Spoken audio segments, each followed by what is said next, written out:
Good morning and welcome my dear students. I am Brushali ma'am from VM academy classes Nashik.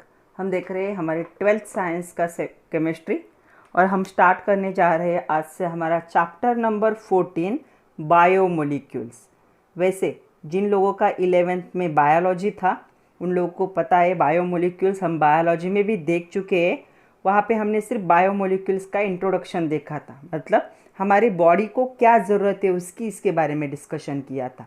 अभी हमें उसका क्या है पूरा स्ट्रक्चर देखना है, क्लासिफिकेशन कैसे होता है, नॉमेनक्लेचर कैसे होता है, स्ट्रक्चर कैसे होते हैं, केमिकल प्रॉपर्टीज़ क्या होंगे, डिटेल में हमें सब कुछ इसके बारे में डिस्कस करना है। तो आज का लेक्चर नंबर 1 है। आज के लेक्चर में हम सबसे पहले देखेंगे इंट्रोडक्शन ऑफ बायोमोलिक्यूल।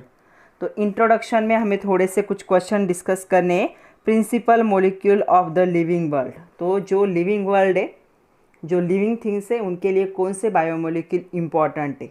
उसके बाद जो फर्स्ट बायोमोलिक्यूल है वो है कार्बोहाइड्रेट। तो कार्बोहाइड्रेट का हम थोड़ा सा इंट्रोडक्शन देखेंगे, क्लासिफिकेशन देखेंगे जिस पे हमेशा क्वेश्चन आता है, और जो पहला क्लास है मोनोसैकेराइड उसका आईयूपीएसी नॉमेनक्लेचर के बारे में डिस्कस करेंगे। तो आज का पूरा बेसिक लेक्चर है लेकिन इम्पॉर्टेंट होगा। तो चलो स्टार्ट करते हैं biomolecules lecture number 1 with VM academy Nashik. तो चलो इंट्रोडक्शन में सबसे पहले हमें थोड़ा सा बेसिक देखना है, पुराना मतलब। तो कुछ क्वेश्चन है आपके टेक्स्ट बुक के पेज नंबर 298 पे, कैन यू रिकॉल। तो ऐसे क्वेश्चन हमेशा होते हैं जो पिछले नॉलेज पे डिपेंड होते हैं। तो फर्स्ट क्वेश्चन है what are constituent of balance diet. जो किसी भी इंसान का, किसी भी लिविंग थिंग का जो बैलेंस डाइट होता है, तो इस बैलेंस डाइट के कंस्टिट्यूएंट क्या होंगे। तो ये हम बायो में भी पढ़ चुके हैं, बायोलॉजी में भी, कि जो बैलेंस डाइट होता है उसके कंस्टिट्यूएंट। तो सबसे पहला कंस्टिट्यूएंट होगा वहाँ पे कार्बोहाइड्रेट। तो हमें कार्बोहाइड्रेट्स की ज़रूरत होती है हमारे बॉडी को। जो हम रोटी खाते हैं उसमें से हमें कार्बोहाइड्रेट्स मिलते। उसके बाद प्रोटीन्स। तो प्रोटीन्स का तो अलग अलग सोर्स है। प्रोटीन्स बहुत इंपॉर्टेंट है हमारे बॉडी को, सब लोगों को पता होगा। जितना हमारा वेट होता है उतने ग्राम प्रोटीन की हर रोज़ हमारी बॉडी को ज़रूरत होती है। तो प्रोटीन के भी बहुत सारे सोर्सेस है, जैसे कि जो हम दाल लेते हैं उसमें भी बहुत सारा प्रोटीन होता है। ओके, उसके साथ प्रोटीन के और भी सोर्सेस होंगे, नॉनवेज में होते हैं, एग्स में प्रोटीन प्रेजेंट होते हैं, चने में प्रोटीन होते हैं। तो प्रोटीन का बहुत सारे सोर्स है। उसके बाद नेक्स्ट है लिपिड। तो लिपिड दो टाइप के होंगे। तो लिपिड हमें फैट्स की भी ज़रूरत होती है। तो हमेशा सारे फैट्स बुरे नहीं होते, कुछ हमारे बॉडी को ज़रूरत वाले भी फैट्स की ज़रूरत होती है। तो इम्पॉर्टेंट मतलब यूज़फुल फैट।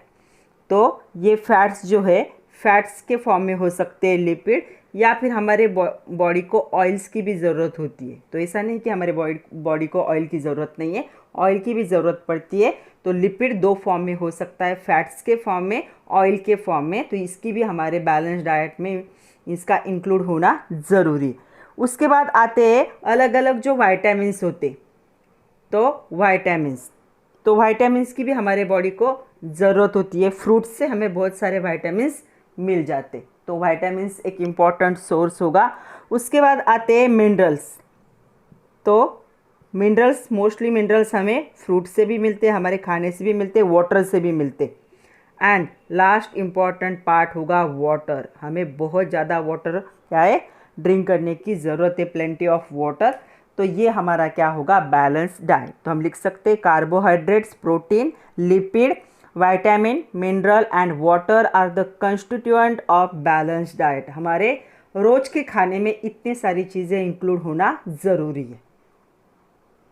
उसी में सेकंड क्वेश्चन है, ये पहला क्वेश्चन अभी हमने देखा। सेकंड क्वेश्चन क्या है देखो, what are the products of digestion of carbohydrate. जब हम कार्बोहाइड्रेट को, हमारी बॉडी जब कार्बोहाइड्रेट को क्या करती है, डाइजेस्ट कर लेती है, तो इसमें से कौन से प्रोडक्ट बनते डाइजेशन के बाद। तो आपको याद रखना है the product of digestion of carbohydrate are simple sugar. वो किस में कन्वर्ट हो जाते हैं, सिंपल शुगर में क्या होते हैं, फूड जो होता है कार्बोहाइड्रेट सिंपल शुगर में कन्वर्ट हो जाएगा। इसका एग्जाम्पल होगा ग्लूकोज। तो ये ग्लूकोज के फॉर्म में मतलब सिंपल शुगर के फॉर्म में कार्बोहाइड्रेट क्या होते हैं, डाइजेशन के बाद कन्वर्ट हो जाते हैं। तो हम लिख सकते हैं the product of digestion of carbohydrate are simple sugar like glucose. Third question ऐसा है, which constituent of diet is useful for building muscles. अगर हमें मसल्स बिल्डअप करने हैं तो कौन से कंस्टिट्यूएंट की ज़रूरत है हमारे बॉडी को, तो हमारे बॉडी को ज़रूरत होती है प्रोटीन्स की। जो लोग जिम करते हैं मसल्स बढ़ाने के लिए, उनके जो डाइट होता है उसमें प्रोटीन का इंटेक क्या होता है, ज़्यादा होता है। सो हम लिख सकते हैं proteins are useful for building muscles. उसके बाद फोर्थ क्वेश्चन क्या है, वहीं पे देखो, which constituent of diet is source of high energy. तो हाई एनर्जी का सोर्स क्या होता है, तो जो फैट्स होते हैं, fats are the source of high energy. तो फैट्स क्या होंगे, हाई एनर्जी का सोर्स होगा। इनमें एनर्जी क्या होती है, ज़्यादा होती है, इसलिए फैट्स को हमें डाइजेस्ट करने में टाइम लगता है, क्योंकि इनमें एनर्जी क्या होती है, हाइयर होती है। उसके बाद नेक्स्ट फिफ्थ क्वेश्चन है, 5 क्वेश्चन है टोटल, कैन यू रिकॉल में लास्ट क्वेश्चन है, what is genetic material of organism. तो कौन सा जेनेटिक मटेरियल है ऑर्गेनिज्म का, फिफ्थ क्वेश्चन में पूछा है। तो हमारा जेनेटिक मटेरियल होता है क्रोमोसोम।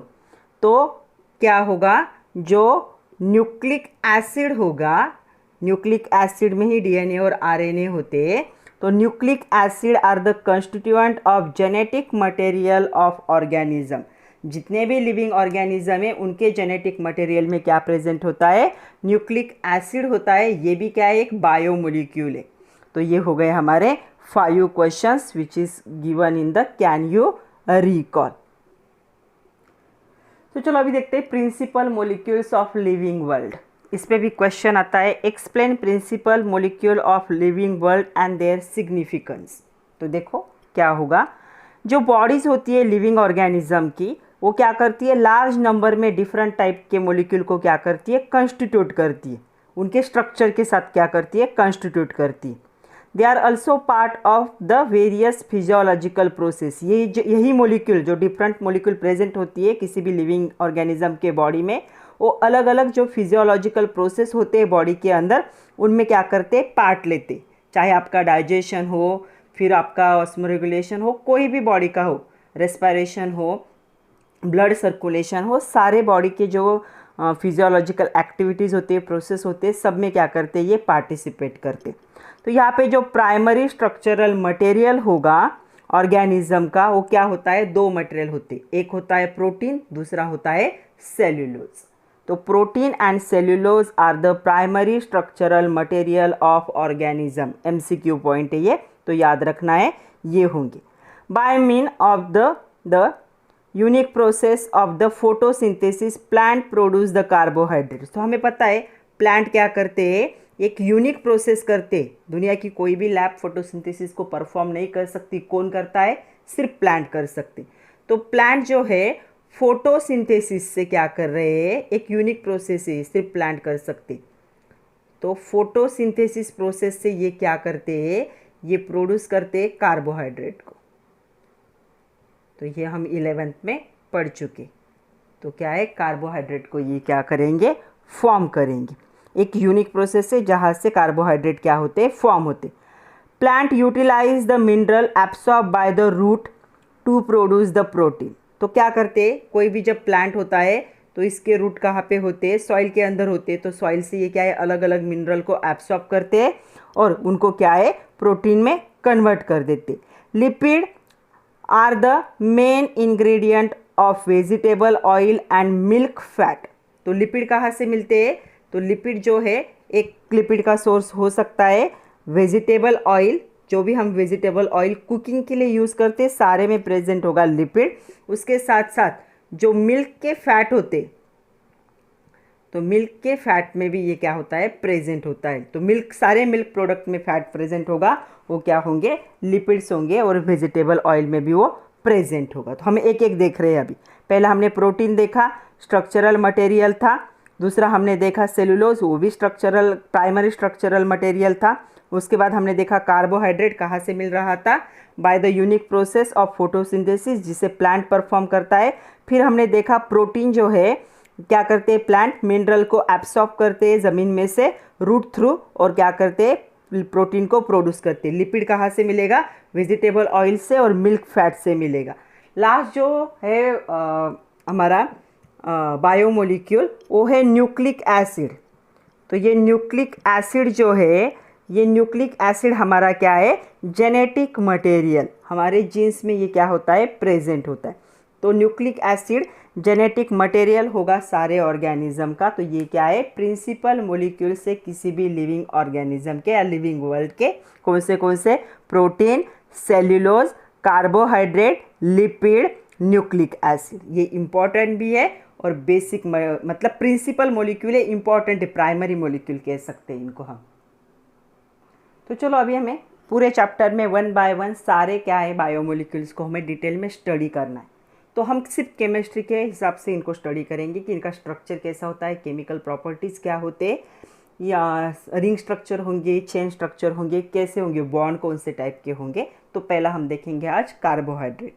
तो कार्बोहाइड्रेट क्या है, क्वेश्चन आता है व्हाट आर कार्बोहाइड्रेट्स। तो आपको पता होना चाहिए कार्बोहाइड्रेट्स क्या होते हैं। ये क्या हो सकते हैं, पॉलीहाइड्रोक्सी। पॉलीहाइड्रोक्सी मतलब इनमें क्या है, एक से ज़्यादा OH ग्रुप प्रेजेंट होने चाहिए। पॉलीहाइड्रोक्सी अल्डिहाइड, अल्डिहाइड ग्रुप किसे कहते हैं हम, अल्डिहाइड ग्रुप हम इसे कहते हैं, ये अल्डिहाइड ग्रुप है। और कीटोन, कीटोन अगर होगा तो क्या होगा, कीटोन होता है लाइक दिस, दोनों साइड से क्या होगा, इसमें क्या है ये प्रेजेंट हो सकता है, चेन प्रेजेंट हो सकती है। या फिर ऐसे कंपाउंड वो क्या कर सकते हैं, ऐसे यूनिट को रिलीज कर सकते हैं हाइड्रोलिसिस पे। अगर हाइड्रोलिसिस मतलब वाटर के साथ रिएक्ट होते हैं, अल्डिहाइड जैसे ग्रुप को या कीटोन जैसे ग्रुप को जो कंपाउंड क्या करते हैं, फॉर्म करते हैं, उनको कार्बोहाइड्रेट्स कहा जाता है। तो इसका मीनिंग क्या होगा, कार्बोहाइड्रेट्स ऐसे मटेरियल होंगे जिनमें एक से ज़्यादा हाइड्रोक्सिल ग्रुप मतलब OH माइनस आयन क्या, OH माइनस ग्रुप क्या होंगे, प्रेजेंट होंगे। एक तो ये अल्डिहाइड हो सकते हैं मतलब ऐसा फंक्शनल ग्रुप, एक तो ये कीटोन हो सकते हैं मतलब ऐसा फंक्शनल ग्रुप, या फिर कोई और कंपाउंड होगा, कोई भी एक कंपाउंड होगा ऐसा कंपाउंड जो हाइड्रोलिसिस प्रोसेस के बाद एक तो अल्डिहाइड को बनाएगा या फिर कीटोन को बनाएगा, उनको हम क्या कहेंगे, कार्बोहाइड्रेट्स कहेंगे। तो कभी कभी क्वेश्चन आ जाता है, name the most commonly used sugar and it's sources. तो मोस्ट कॉमनली यूज्ड शुगर क्या होगी, वो होती है शुगर केन। तो गन्ना सब लोगों ने खाया होगा। शुगर केन क्या होता है, ये क्या है, कॉमनली यूज होने वाली शुगर है, या इसी को शुगर बीट भी कहा जाता है, शुगर बीट कह सकते हो। ये कॉमनली यूज होने वाली क्या है, शुगर। अभी ये शुगर जो वर्ड है, ये वर्ड जो है ये क्या है, सैकेरॉन। तो सैकेरॉन क्या है, ग्रीक वर्ड है। तो सैकेरॉन की वजह से क्या है, कार्बोहाइड्रेट को सैकेराइड्स कहा जाता है। मतलब हम जो इंग्लिश में कहते हैं शुगर, एक्चुअल ग्रीक वर्ड उसके लिए क्या है, सैकेरॉन। इसीलिए मोनोसैकेराइड, डाइसैकेराइड, पॉलीसैकेराइड, ओलिगोसैकेराइड, वहाँ पे सैकेराइड का मीनिंग क्या होगा, शुगर। शुगर का ग्रीक वर्ड क्या है, सैकेरॉन। कभी कभी कुछ क्वेश्चन आ जाते हैं ट्रू और फॉल्स के लिए। जैसे मैं अभी एक सेंटेंस पढ़ती हूँ और आप लोगों को बताती भी हो, क्या है देखो, carbohydrates like glucose and fructose are sweet in taste. तो ग्लूकोज फ्रुक्टोज स्वीट होते हैं टेस्ट में, यस। ग्लूकोज शुगर केन में प्रेजेंट होता है, फ्रुक्टोज कहाँ पे प्रेजेंट होता है, फ्रूट का जो जूस होगा उसमें प्रेजेंट होते। कॉल्ड एज शुगर, तो इनको ही हम शुगर कहते, तो यही शुगर होता है। तो ये सेंटेंस क्या है, ट्रू है। सेकंड सेंटेंस है, the sugar present in milk is fructose. तो फ्रुक्टोज कहते हैं उसे, नो। मिल्क में जो शुगर प्रेजेंट होती है उसे क्या कहा जाता है, लैक्टोज कहा जाता है। तो ये फॉल्स होगा। ट्रू स्टेटमेंट क्या होगा, the sugar present in milk is called lactose. तो वो क्या होती है, लैक्टोज होती है। थर्ड स्टेटमेंट ऐसा है, कार्बोहाइड्रेट्स आर ऑल्सो कॉल्ड सैकेराइड्स। तो सैकेराइड का मीनिंग ही होता है ग्लूकोज, स्वीट टेस्ट वाला। तो कार्बोहाइड्रेट का दूसरा नाम क्या है, सैकेराइड है। ये ट्रू है। नेक्स्ट स्टेटमेंट ऐसा है, molecular formula of carbohydrate can be express bye hydrates of oxygen.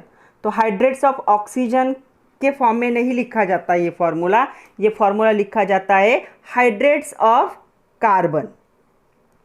तो जो पॉलीसैकेराइड मतलब कार्बोहाइड्रेट्स है उनका जो फॉर्मूला होता है ये क्या होता है, हाइड्रेट्स ऑफ क्या है, उन्होंने क्वेश्चन में पूछा है ऑक्सीजन नहीं, हाइड्रेट्स ऑफ क्या होते हैं, ये कार्बन होते। तो इसका फॉर्मूला होता है CxH2O टाइम। तो ये क्या होंगे, हाइड्रेट से किसके, कार्बन के। चलो अभी कुछ क्वेश्चन देखते हैं। Give molecular formula of following carbohydrate. ऐसा कभी कभी क्वेश्चन आ जाता है एग्जाम में, एक एक मार्क के लिए। तो पहला है ग्लूकोज, दूसरा है सुक्रोज, तीसरा है स्टार्च। तो ग्लूकोज का जो फॉर्मूला होता है ये ऐसा लिखा जाता है C6H12O6, या इसी को आप थोड़ा मॉडिफाई करके लिख सकते हो C6H2O6 टाइम, ऐसा भी लिख सकते हो, दोनों का मीनिंग सेम ही। दूसरा है सुक्रोज, सुक्रोज होता है C12H22O11, इसी को आप लिख सकते हो C12H2O11, ये ऐसा भी लिखा जा सकता है। थर्ड जो है स्टार्च का फॉर्मूला, ये होता है C6H10O5 n number of time. ये क्या होगा, n नंबर ऑफ टाइम होगा। और इसी को लिखा जाता है C6H2O5 टाइम, और ये क्या होगा, n नंबर ऑफ टाइम। तो ये क्या हो गए फॉर्मूले। तो आप फर्स्ट वाला याद रखो। तो ये क्या हो जाएंगे, फॉर्मूले होंगे ग्लूकोज के लिए, सुक्रोज के लिए और स्टार्च के लिए। तो ये थोड़ा सा इंट्रोडक्शन था कार्बोहाइड्रेट्स का। अभी हम देखते हैं क्लासिफिकेशन। तो चलो क्लासिफिकेशन देखते हैं, क्लासिफिकेशन ऑफ कार्बोहाइड्रेट। तो कार्बोहाइड्रेट तो देख चुके हम, डेफिनेशन क्या है। तो क्या है, carbohydrates are classified into 3 broad group. ये 3 ब्रॉड ग्रुप है in accordance with their behaviour on hydrolysis. Hydrolysis पे वो कैसे बिहेव करते। हाइड्रोलिसिस मतलब रिएक्शन विथ वाटर, वाटर के साथ रिएक्शन जब होती है वो कैसे बिहेव करेंगे, उसके बेसिस पे इसके 3 ब्रॉड क्लास है। पहला होगा मोनोसैकेराइड, मोनो मतलब सिंगल, सैकेराइड मतलब शुगर का ग्रुप। दूसरा होगा ओलिगोसैकेराइड। तो ओलिगोसैकेराइड में क्या होते हैं, 2 से लेकर 10 यूनिट प्रेजेंट होते हैं मोनोसैकेराइड के, मतलब 2 मोनोसैकेराइड एक साथ जुड़ गए, 3 जुड़ जा सकते हैं, 4, 5, 6 ऐसे लॉन्ग चेन बनाएंगे, उनको कहा जाता है ओलिगोसैकेराइड। और लास्ट होता है पॉलीसैकेराइड। जो पॉलीसैकेराइड होते हैं, लार्ज नंबर ऑफ मोनोसैकेराइड वहाँ पे क्या होते हैं कि यूनिट यहाँ पे ज्वाइन होते हैं और ये बहुत लंबी बिगर मोलिकुलर मास वाला कंपाउंड क्या करते हैं, वो फॉर्म करते। तो हम 1 बाय 1 एक एक को क्या करते हैं यहाँ पे डिस्कस करते। तो सबसे पहले समझ लो इस पे क्वेश्चन कैसे आता है, व्हाट आर कार्बोहाइड्रेट। तो डेफिनेशन लिखनी है, how are they classified, they classified on the basis of behaviour on hydrolysis. तो ये 3 क्लास है, हर एक के बारे में हमें लिखना है। तो फर्स्ट देखो मोनोसैकेराइड के बारे में हम क्या लिख सकते हैं। Monosaccharides are the carbohydrate which do not hydrolyse. एक ही यूनिट है तो ये क्या है, डू नॉट हाइड्रोलाइज, इसका हाइड्रोलिसिस पॉसिबल नहीं। सबसे छोटा यूनिट है, इससे छोटे यूनिट में ये कन्वर्ट नहीं हो सकता, सिंगल यूनिट है। अगर 2 यूनिट होते तो हाइड्रोलिसिस पे वो ब्रेक हो सकते थे, लेकिन ये क्या एक सिंगल यूनिट है, तो डू नॉट हाइड्रोलाइज, इसका हाइड्रोलिसिस पॉसिबल नहीं। ये भी MCQ पॉइंट है। The carbohydrate which do not hydrolyse वो क्या होगा, मोनोसैकेराइड। मोनो मतलब सिंगल, शुगर का यूनिट, एक सिंगल यूनिट है तो और टुकड़ों में कट सकता है क्या, वो पॉसिबल नहीं।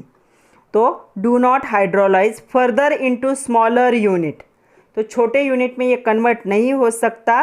पॉलीहाइड्रोक्सीअल्डिहाइड और कीटोन, पॉलीहाइड्रोक्सीअल्डिहाइड और कीटोन में ये और कन्वर्ट नहीं हो सकता, इसे हम कहेंगे मोनोसैकेराइड। और एग्जाम्पल सबसे इंपॉर्टेंट है, एग्जाम्पल बहुत बार एग्जाम में एग्जाम्पल ही आते हैं, तो इसके एग्जाम्पल होंगे ग्लूकोज, याद रखना है, ग्लूकोज एक एग्जाम्पल है, दूसरा एग्जाम्पल है फ्रुक्टोज और तीसरा एग्जाम्पल है राइबोज। तो 3 एग्जाम्पल है मोनोसैकेराइड के जिनका हाइड्रोलिसिस पॉसिबल नहीं है। ये सिंगल यूनिट ही है, हाइड्रोलिसिस से और 2 पार्ट में ये डिवाइड नहीं हो सकते। तो एग्जाम्पल होंगे ग्लूकोज, फ्रुक्टोज एंड राइबोज। दूसरा है ओलिगोसैकेराइड। तो देखो ओलिगोसैकेराइड क्या होगा, ऐसे carbohydrates which on hydrolysis yield, ये इनका हाइड्रोलिसिस होता है, तो हाइड्रोलिसिस प्रोसेस पे ये क्या करते हैं, ये क्या कर सकते हैं 2 to 10 इतने क्या कर सकते हैं 2 to 10 यूनिट क्या है बना सकते हैं, किसके, मोनोसैकेराइड के। मतलब ये कैसे फॉर्म हुए, 2 मोनोसैकेराइड एक साथ जुड़ गए, 3 4 5 6 से कितने यूनिट तक, 10 यूनिट तक एक साथ ज्वाइन होते, तब ओलिगोसैकेराइड को बनाते। हाइड्रोलिसिस के बाद क्या हो जाएंगे, वो सेपरेट हो जाएंगे और ये क्या कर सकते हैं, ऑन हाइड्रोलिसिस दे कन्वर्ट और दे यील्ड 2 to 10 मोनोसैकेराइड्स। और क्या होगा यहाँ पे, उनका अलग अलग क्लासिफिकेशन भी है, इसके 3 टाइप है, और तो इसके 3 टाइप मैं यहाँ पे लिख रही हूँ। पहला टाइप है इसका, उसे कहा जाता है यहाँ पे डायसैकेराइड। डाई मतलब 2, कितने मोनोसैकेराइड के यूनिट यहाँ पे ज्वाइन होंगे, 2 मोनोसैकेराइड के यूनिट यहाँ पे ज्वाइन होंगे। तो इसके एग्जाम्पल है, पहला एग्जाम्पल है यहाँ पे सुक्रोज। तो सुक्रोज कैसे फॉर्म हुआ है, तो सुक्रोज के पास 2 यूनिट होने चाहिए। तो सुक्रोज के पास पहला यूनिट होता है ग्लूकोज और एक यूनिट होगा फ्रुक्टोज। तो ग्लूकोज और फ्रुक्टोज 2 यूनिट से ये बनते हैं डायसैकेराइड। उसके बाद दूसरा जो टाइप है वो है ट्राइसैकेराइड। चलो इसको थोड़ा सा डिटेल में ही देखते हैं हम। चलो इस क्लासिफिकेशन को थोड़ा डिटेल में देख रहे हैं हम। तो ओलिगोसैकेराइड, अभी हमने देखा ओलिगोसैकेराइड क्या था, ऐसे कार्बोहाइड्रेट हाइड्रोलिसिस पे वो क्या करते हैं, 2 से लेकर 10 क्या कर सकते हैं, मोनोसैकेराइड के यूनिट को फॉर्म कर सकते। अगर 10 को सेपरेट कर सकते मतलब कैसे फॉर्म हुए, 2 से लेकर 10 ज्वाइन होके ये फॉर्म हुए। तो इसका भी ये भी 3 पार्ट में डिवाइड होता है, इसके 3 टाइप है। पहला होता है डायसैकेराइड, डाई का मीनिंग होगा 2, तो ये ऑन हाइड्रोलिसिस क्या करेगा, 2 मोनोसैकेराइड को क्या करेगा, रिलीज करेगा। तो इसके एग्जाम्पल देखो क्या है, एग्जाम्पल बहुत इंपॉर्टेंट है। तो हमेशा एमसीक्यू में क्वेश्चन आता है एग्जाम्पल पे। तो इसका पहला एग्जाम्पल है सुक्रोज। सुक्रोज एक डायसैकेराइड है जो कैसे बना है, एक ग्लूकोज और एक फ्रुक्टोज मोलिक्यूल के कॉम्बिनेशन से। तो एक ग्लूकोज का मोलिक्यूल और एक फ्रुक्टोज का मोलिक्यूल कंबाइन हो गए, ये भी मोनोसैकेराइड है, ये भी मोनोसैकेराइड है, दोनों एक साथ ज्वाइन हुए और उन्होंने डायसैकेराइड को फॉर्म किया। और हाइड्रोलिसिस पे ये दोनों क्या होंगे, सेपरेट होंगे। तो यहाँ पे 2 मोलिक्यूल बनेंगे ऑन हाइड्रोलिसिस। दूसरा जो एग्जाम्पल है वो एग्जाम्पल है माल्टोज। माल्टोज भी क्या है, एक डायसैकेराइड का ही एग्जाम्पल है। कैसे फॉर्म होता है, जब 2 ग्लूकोज के मोलिक्यूल एक साथ क्या होते हैं, बाइंड होते। तो 2 ग्लूकोज मोलिक्यूल एक साथ जब बाइंड होंगे तब माल्टोज को फॉर्म करेंगे। तो अगर माल्टोज का हाइड्रोलिसिस करेंगे तो हम क्या मिलेंगे, हमें 2 मोनोसैकेराइड, दोनों भी क्या होंगे, ग्लूकोज के मोलिक्यूल होंगे। तीसरा है लैक्टोज। लैक्टोज भी एक क्या है, डायसैकेराइड ही है। इसमें ये कैसे फॉर्म होता है, जब एक ग्लूकोज का मोलिक्यूल एक गैलेक्टोज के मोलिक्यूल के साथ क्या होगा, फॉर्म होगा, मतलब कंबाइन होगा। तो एक ग्लूकोज और एक गैलेक्टोज एक साथ कंबाइन होकर लैक्टोज को बनाएंगे। जैसे ही लैक्टोज का हम हाइड्रोलिसिस करेंगे हमें यहाँ पे 2 मोनोसैकेराइड मिलेंगे, एक होगा ग्लूकोज, दूसरा होगा गैलेक्टोज। इसीलिए इनको डायसैकेराइड कहा जाता है, क्योंकि ये क्या होते हैं, 2 यूनिट से ही बनते। तो ये क्या होंगे, डायसैकेराइड होंगे। वैसे ट्राई भी देखना है हमें और टेट्रा भी देखना है, तो चलो हम ट्राई देखते हैं। नेक्स्ट देखो ट्राइसैकेराइड।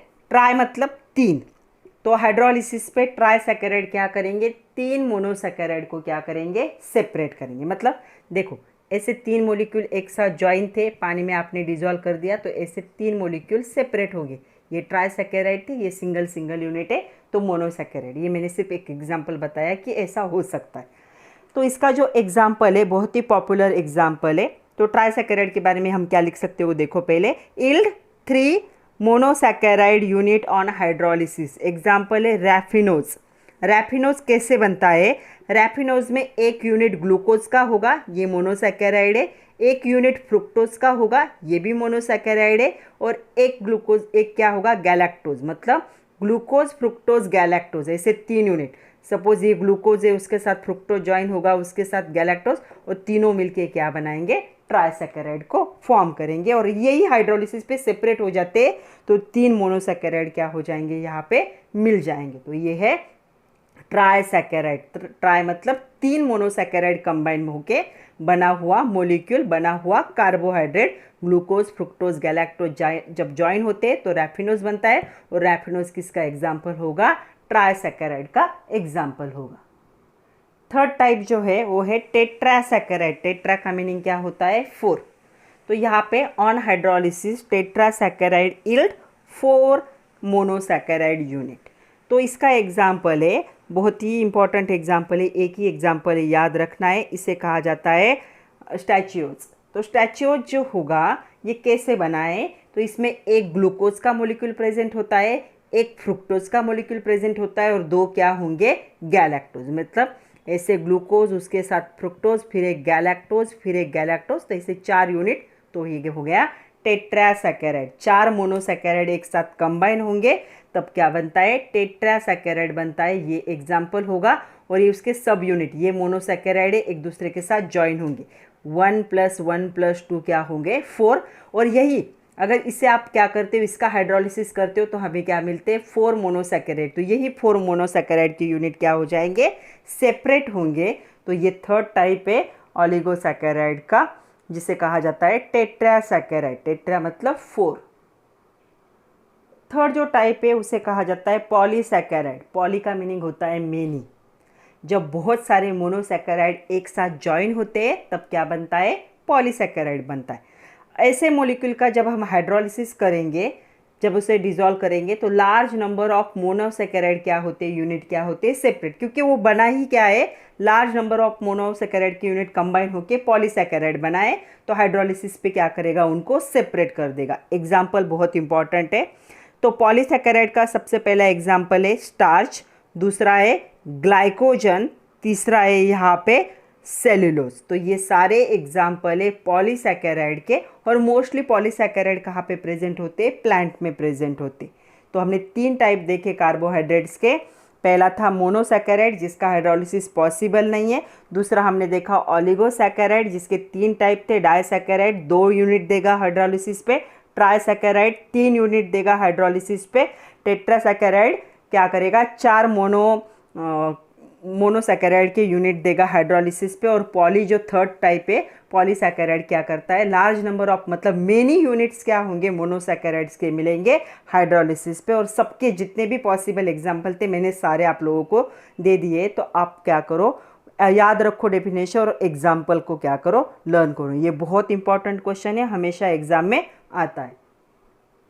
तो चलो, जितने नाम हमने अभी तक देखे, एग्जाम्पल देखे, उनको एक शॉर्ट टेबल में लिख लेते हैं। तो सबसे पहले हमारे पास है सुक्रोज। कितने नंबर ऑफ यूनिट प्रेजेंट होते हैं, 2। माल्टोज में, इसमें भी 2 होते हैं, लैक्टोज में भी 2 होते हैं। ये तीनों भी एग्जाम्पल है डाइसैकेराइड की। फिर आता है रैफिनोज। रैफिनोज में कितना है, 3। ये किसका एग्जाम्पल है, ट्राई का। और ये किसका एग्जाम्पल है, टेट्रा का एग्जाम्पल है। यहाँ पे कितने होते हैं, 4 होते।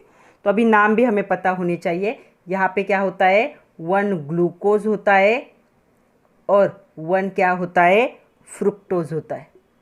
इन दोनों के कॉम्बिनेशन से 1 + 1 2। यहाँ पे दोनों भी क्या होंगे, ग्लूकोज ही होंगे, दोनों ग्लूकोज के यूनिट होंगे। तीसरे में क्या होता है, एक क्या होता है, ग्लूकोज होता है, ये 1 है, 1 ग्लूकोज प्लस 1 क्या होगा, यहाँ पे 1 होगा गैलेक्टोज। गैलेक्टोज भी एक क्या है, मोनोसैकेराइड ही।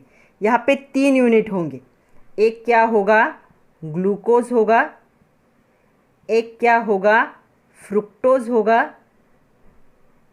और एक क्या होगा, गैलेक्टोज होगा। समझ लो यहाँ पे। तो ये क्या है, गैलेक्टोज के कॉम्बिनेशन से। यहाँ पे 4 यूनिट चाहिए, तो ये 2 कॉमन है, ये डबल हो जाता है। तो यहाँ पे 1 ग्लूकोज प्रेजेंट होगा, 1 फ्रुक्टोज प्रेजेंट होगा, और क्या होंगे, 2 क्या होंगे, गैलेक्टोज के यूनिट क्या होंगे, प्रेजेंट होंगे। तो ये जो अभी तक हमने देखा था, हमने क्या किया है, एक जगह पे लिख लिया। कभी कभी क्वेश्चन ऐसा भी आता है, तो चलो वो भी क्वेश्चन देख लेते हैं कि इस पे क्वेश्चन कैसे आता है। तो देखो क्वेश्चन क्या है, classify the following carbohydrates into monosaccharide and polysaccharide. दोनों के ही एग्जाम्पल, इनमें से कौन सा मोनो है और कौन सा पॉली है हमें बताना है। तो सबसे पहले आ गया स्टार्च। स्टार्च क्या होगा, ये होगा पॉलीसैकेराइड का एग्जाम्पल है। ग्लूकोज मोनोसैकेराइड का एग्जाम्पल है। उसके बाद है ग्लाइकोजन। ग्लाइकोजन क्या है, ये पॉलीसैकेराइड है। राइबोज क्या है, ये मोनोसैकेराइड है। सेल्यूलोज क्या है, पॉलीसैकेराइड का एग्जाम्पल है। और फ्रुक्टोज क्या है, मोनोसैकेराइड का एग्जाम्पल है। तो ऐसे कभी कभी क्लासिफिकेशन के लिए भी पूछ लेते हैं, ऐसा क्वेश्चन 1 या 2 मार्क के लिए आ सकता है। नेक्स्ट क्वेश्चन देखो, बहुत इंपॉर्टेंट क्वेश्चन है। क्वेश्चन ऐसा है, classify the following into monosaccharide, oligosaccharide, और ब्रैकेट में उन्होंने दिया है डाई ट्राई टेट्रा, मतलब उसे भी हमें स्पेसिफाई करना है कि ओलिगोसैकेराइड कौन सा होगा, एंड पॉलीसैकेराइड। तो चलो इनको क्लासीफाई करते हैं। सबसे पहले आता है ग्लूकोज। तो ग्लूकोज क्या है, मोनोसैकेराइड। हम पहले सारे मोनोसैकेराइड को लिख लेंगे। ग्लूकोज मोनोसैकेराइड है। उसके बाद कौन मोनोसैकेराइड है ग्लूकोज के बाद, दूसरा है राइबोज। तो राइबोज क्या है, मोनोसैकेराइड है। और तीसरा एग्जाम्पल है फ्रुक्टोज। तो ये तीनों भी मोनोसैकेराइड है और इसके कोई टाइप नहीं है। दूसरा है, हम क्या करेंगे अभी, पॉलीसैकेराइड को क्या करेंगे, मार्क कर लेंगे। तो ये है स्टार्च, पॉलीसैकेराइड है। उसके बाद ये सेल्यूलोज भी क्या है, पॉलीसैकेराइड है। बाकी जो सारे है, ये सारे क्या है, ये ओलिगोसैकेराइड है। लेकिन उनको हमें क्या है, कौन सा डाई होगा, कौन सा ट्राई होगा और कौन सा टेट्रा होगा, ऐसे लिखना है। तो हम देखते हैं कि डाइसैकेराइड का एग्जाम्पल। तो डाइसैकेराइड का एग्जाम्पल क्या होगा, सुक्रोज। सुक्रोज डाइसैकेराइड है, ग्लूकोज और फ्रुक्टोज के कॉम्बिनेशन से बनता है। उसके बाद माल्टोज भी डाइसैकेराइड है, 2 ग्लूकोज के मॉलिक्यूल एक साथ ज्वाइन होके बनता है। उसके बाद लैक्टोज भी वैसा ही एग्जाम्पल है, ग्लूकोज और गैलेक्टोज के कॉम्बिनेशन से बनता है। तो ये तीनों डाइसैकेराइड के एग्जाम्पल है। ओके, उसके बाद है स्टैच्यूज। देखो स्टैच्यूज क्या होगा, ये टेट्रा का एग्जाम्पल है। यहाँ पे 4 यूनिट होते हैं, एक ग्लूकोज, एक फ्रुक्टोज और 2 गैलेक्टोज। तो ये टेट्रा का एग्जाम्पल। और रैफिनोज किसका एग्जाम्पल होगा, ट्राई का एग्जाम्पल होगा। एक ग्लूकोज, एक फ्रुक्टोज और एक गैलेक्टोज के कॉम्बिनेशन से ये फॉर्म होता है। तो ऐसे भी एग्जैक्ट क्वेश्चन आ सकते हैं। अगर आपके सारे एग्जाम्पल लर्न है अच्छे से, तो आप किसी भी क्वेश्चन को अच्छे से लिख सकते हो। तो एक चार्ट बना लो, एक जगह पे लिख लो कि कौन सा एग्जाम्पल क्या है और कैसे फॉर्म हुआ है। तो चलो अभी हमें देखना IUPAC नॉमेनक्लेचर ऑफ मोनोसैकेराइड। उससे पहले कुछ क्वेश्चन। तो मोनोसैकेराइड के हमने 3 एग्जाम्पल देखे, ग्लूकोज, फ्रुक्टोज, राइबोज। याद ही करना है, लर्न कर लेने ये 3 एग्जाम्पल। तो क्वेश्चन इस पे आपके टेक्स्ट बुक में ही क्वेश्चन है, ट्राई दिस। आपके टेक्स्ट बुक के पेज नंबर 298 का क्वेश्चन है। Observe the following structural formula carefully and answer the question. तो कुछ क्वेश्चन है, उन क्वेश्चन का हमें क्या करना है, आंसर देना है। तो पहला क्वेश्चन क्या है, देखो, how many OH group are present in glucose, fructose and ribose respectively. तो यहाँ पे देखो ये OH ग्रुप नहीं है, इसका मीनिंग क्या होता है, COOH होता है।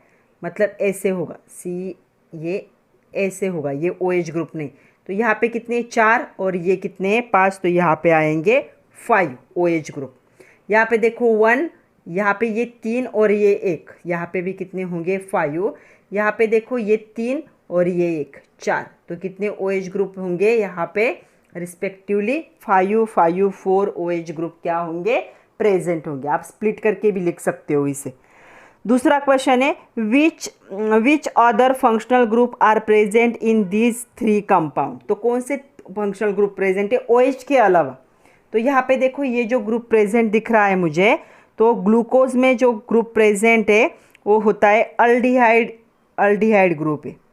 तो इसे अल्डिहाइड कार्बोनिल ग्रुप भी कहा जाता है, अल्डिहाइडिक कार्बोनिल ग्रुप। तो ये अल्डिहाइडिक कार्बोनिक ग्रुप कहाँ पे प्रेजेंट है, ग्लूकोज में प्रेजेंट है और राइबोज में प्रेजेंट है, दोनों में। यहाँ पे ये ग्रुप है, ये ऐसे लिखा जाता है। तो ये क्या हो गया फॉर्मूला, ऐसे इस साइड में चेन है, इस साइड में चेन है और ऐसा, ये क्या होगा, ये होगा कीटोनिक। ये हो जाएगा कीटोनिक कार्बोनिल ग्रुप। इसीलिए अल्डिहाइड और कीटोन आपको पता होना ज़रूरी है। जो क्या होते हैं, टर्मिनल होते हैं, वो क्या होते हैं, अल्डिहाइड। अल्डिहाइड ऐसे होता है, तो यहाँ पे देखो ये भी वैसा है, ये भी वैसा है, तो ये ग्लूकोज और राइबोज क्या हो गए, अल्डिहाइडिक कार्बोनिल ग्रुप। और यहाँ पे देखो सेंटर में ऐसी कंडीशन है, ये आर होगा, ये भी आर होगा, तो आर आर, और यहाँ पे सेंटर में डबल बॉन्ड ओ, तो ये क्या होगा, कीटोनिक कार्बोनिल ग्रुप होगा। तो चलो अभी नॉमेनक्लेचर की बात करते हैं। So according to IUPAC system of nomenclature, जो जनरल नेम होता है मोनोसैकेराइड का, वो क्या होता है, ग्लाइकोज होता है। Okay, monosaccharide with one aldehydic group, इसे क्या कहा जाता है, अगर वन क्या है, अल्डिहाइड ग्रुप है, एक ही अल्डिहाइड ग्रुप है। अल्डिहाइड ग्रुप कौन सा होता है, CHO, तो इसे क्या कहा जाता है, इसे कहा जाता है अल्डोज। अल्डोज शुगर, ऐसा सुना होगा आप लोगों ने, तो इसे क्या कहा जाता है, अल्डोज। ओके, अगर यहाँ पे एक क्या होगा, कीटोनिक ग्रुप प्रेजेंट होगा। कीटोनिक ग्रुप मतलब क्या होगा, ऐसे ऐसे ग्रुप प्रेजेंट होगा, तो इसे क्या कहा जाता है, इसे कहा जाता है कीटोज, कीटोज शुगर। तो एक अल्डिहाइड ग्रुप प्रेजेंट होगा, तो ये जनरल नेम है ग्लाइकोज। बट अगर एक अल्डिहाइड ग्रुप प्रेजेंट है तो अल्डोज कहा जाता है, एक कीटोनिक ग्रुप प्रेजेंट है तो इसे क्या कहा जाता है, कीटोज कहा जाता है। जो नाम होंगे, names further modified in accordance with the total number of carbon. आगे जो मोनोसैकेराइड के नाम है, नंबर ऑफ कार्बन से क्या होंगे, चेंज होंगे। तो इन दोनों पे हम देख लेते हैं। तो इन दोनों का हमारे पास एग्जाम्पल है, सपोज हमारे पास एग्जाम्पल है ग्लूकोज। तो क्या फॉर्मूला है ग्लूकोज का, ग्लूकोज का फॉर्मूला होता है C6H12O6। ओके, इसमें एक ही क्या है, अल्डिहाइड प्रेजेंट है, तो इसे क्या कहा जाएगा, अल्डोज कहा जाएगा। ओके, तो इसमें कितने 6 कार्बन है, तो ये क्या होगा, अल्डोहेक्सोज। अल्डोहेक्सोज। अगर फ्रुक्टोज की बात करें हम, पहला हो गया ग्लूकोज। फ्रुक्टोज की बात करें, आपके सिलेबस में ज़्यादा नहीं है, ग्लूकोज और फ्रुक्टोज दो ही एग्जाम्पल है। फ्रुक्टोज की बात करें, फॉर्मूला होता है C6H12O6। अभी आप लोगों को लग रहा होगा कि दोनों का फॉर्मूला सेम है, याद रखो इन दोनों का फॉर्मूला सेम है, लेकिन इनका दोनों का स्ट्रक्चर जो है वो अलग है। इसमें अल्डिहाइड ग्रुप प्रेजेंट होता है, इसमें कीटोन ग्रुप प्रेजेंट होता है, तो इसमें कीटोन होने की वजह से कीटोज कहा जाएगा। और कीटोज के साथ क्या है, देखो यहाँ पे 6 कार्बन है, इसलिए इसका नाम क्या होगा, इसे कहा जाएगा कीटोहेक्सोज। तो ये क्या हो गए, ग्लूकोज और फ्रुक्टोज के नाम हो गए। पहला हो गया ग्लूकोज का अल्डोहेक्सोज, और फ्रुक्टोज का क्या हो गया, कीटोहेक्सोज। तो एग्जाम में ये दो ही नाम हमेशा आते हैं। एक क्वेश्चन है, यूज योर ब्रेन पावर, आपके टेक्स्ट बुक के पेज नंबर 299 पे क्या क्वेश्चन है, give IUPAC name to the following monosaccharide. इन मोनोसैकेराइड के IUPAC नाम लिखने। तो यहाँ पे देखो मैं मॉडिफाई कर रही हूँ, इसे मैं यहाँ पे मॉडिफाई करके लिखूँगी। ये होगा CHOH, यहाँ पे होगा C डबल बॉन्ड OH, और यहाँ पे होगा CH2OH। तो इसके पास क्या है, एक अल्डिहाइड ग्रुप प्रेजेंट है, तो नाम आएगा अल्डो। और कितने कार्बन है, 1 2 3, तो ये क्या हो जाएगा, ट्रायोज। अल्डो ट्रायोज। अल्डो क्यों, क्योंकि अल्डिहाइड ग्रुप है, ट्रायोज क्यों, 3 कार्बन। यहाँ पे देखोगे इसे, तो ये भी अल्डिहाइड ग्रुप है, अल्डिहाइड ग्रुप है, और ये 3 टाइम प्रेजेंट है, मैं ऐसा लिख रही हूँ इसे, CH2OH, CH2OH, CH2OH, और लास्ट वाला भी CH2OH। तो अल्डोज है, अल्डिहाइड प्रेजेंट है, इसलिए अल्डो नाम आएगा। 1 2 3 4 5, 5 यहाँ पे क्या है, कार्बन है, इसलिए ये हो जाएगा पेंटोज। तो क्या हो गया ये, अल्डो पेंटोज। नेक्स्ट वाला देखो, इसे हम ऐसे लिख सकते, CH2OH, इसके पास कीटोनिक ग्रुप प्रेजेंट है, ये कीटोनिक ग्रुप है, ये है CHOH, यहाँ पे भी CHOH,